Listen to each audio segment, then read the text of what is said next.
Ito na ngayon yung generator natin.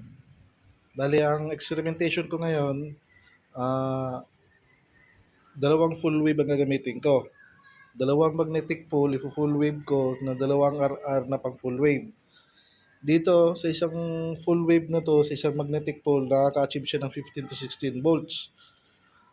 Dito, titingnan natin kung magkano ma-achieve niya sa isang magnetic pole na naman. I-combine natin yung dalawang output na DC volts. At ang gusto kong ma-achieve, kung halimbawa yung i-convert natin siya sa 48 volts DC, no? Kung ilang full wave ang gagawin natin para ma-convert siya. Pero may ibang paraan pa nito. Ito lang ginamit ko kasi full wave lang ang ginamit ko kasi ito mas convenient to kaysa doon ah, sa isang gadget na magko-convert siya ng AC to DC. At merong gadget na ganon na nagko-convert siya pero gagamitin ko muna yung full wave na technique. Kaya ang habol ko nito, ang interest ko ngayon nito, dun sa generator natin, maka-achieve tayo ng 48 volts para sa battery.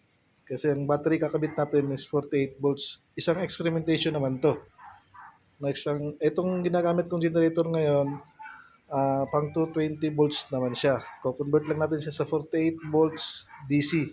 Kasi meron tayong induction motor na pang 48 volts ang power input niya.